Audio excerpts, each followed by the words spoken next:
Every year, around 10,000 foreigners are denied entry to Japan. Most of them didn't have a problem with their visa. The problem was how they answered the immigration officer's questions.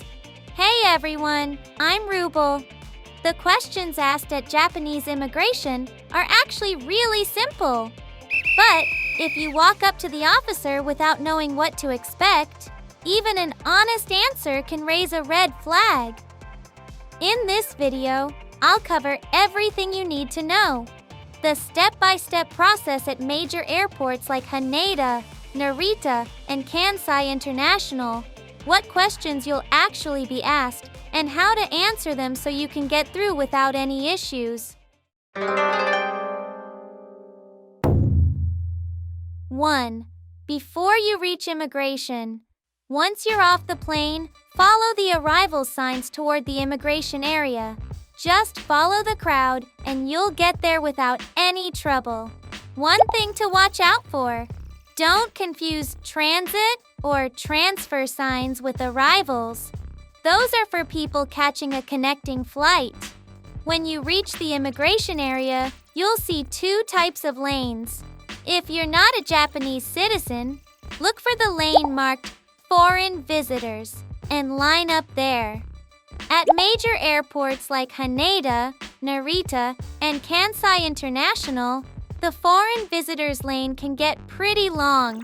During peak times, you could be waiting close to an hour. So while you're in line, go ahead and get your passport and documents ready. The good news is there's a way to cut that wait time down significantly. It's called Visit Japan Web, an official Japanese government service that lets you pre-register your entry information. Once you're registered, a single QR code handles both immigration and customs. It's completely free and not required, but if you skip it, you'll be filling out paper forms and waiting in a longer line at the counter. Definitely worth signing up. For a full walkthrough on how to register, check the link in the description.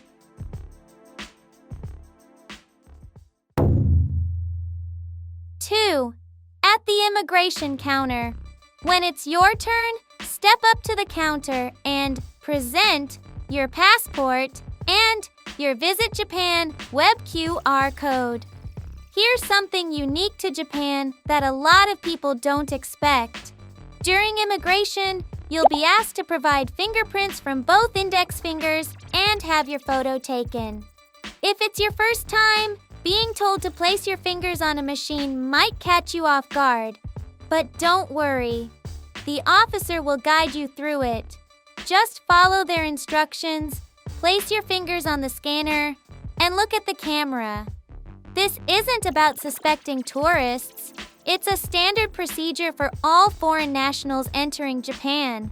Stay calm and take your time. After that, the officer will ask you a few questions. Japanese immigration officers are Japanese, but they'll speak to you in English. There are really only 3 questions you need to be ready for. First, the purpose of your visit, whether it's sightseeing, business, or visiting a friend. Just answer honestly. Second, how long you're staying. You can answer in days or give a specific date, but try to be precise. A vague answer can lead to follow-up questions. Third, where you're staying. Just give the hotel name or show your booking confirmation on your phone. Either works perfectly fine. Every now and then, you might also be asked how much cash you're carrying. This is just to confirm you have enough money to support yourself during your stay. A rough estimate is all you need. If you don't catch what the officer says, just say, "Sorry," and they'll repeat it. Now, the most important thing, and I can't stress this enough, do not lie. It might be tempting to think maybe saying sightseeing sounds less suspicious, or it's too complicated to explain I'm staying at a friend's place. But don't do it. Immigration officers are trained to spot inconsistencies, your entry and exit history, your luggage, the way you respond.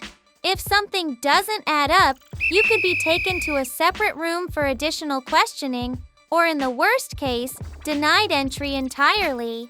And yes, even if your visa is perfectly valid, keep it simple. Be honest. That's genuinely the fastest way through. 3.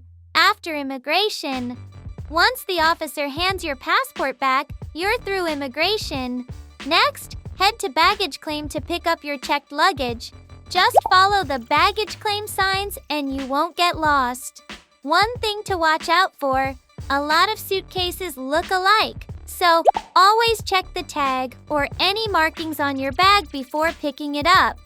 Once you have your luggage, the last step is customs. This is where you declare what you're bringing into the country. If you've already completed your customs declaration through Visit Japan web, just show your QR code. If you have nothing special to declare, take the Nothing to Declare lane and walk straight through. Most people get through customs without any issues. We'll be covering exactly what needs to be declared and what's not allowed into Japan in the next video.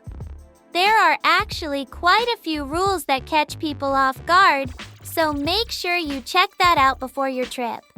And once you're out of the airport, if you're wondering what to do next, things like setting up your SIM card, getting cash, and figuring out how to get to the city, we've put together a separate video that walks you through everything you need to do right after landing in Japan. Link is in the description.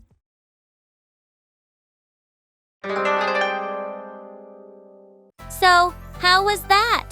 Knowing what to expect at Japanese immigration makes the whole process so much smoother. Let's do a quick recap. Register for Visit Japan web before you arrive. Have your accommodation, length of stay, and purpose of visit ready to go.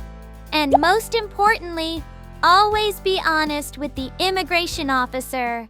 Erst Japan will continue bringing you the charm of Japan and the latest travel information. See you again in the next video. Bye!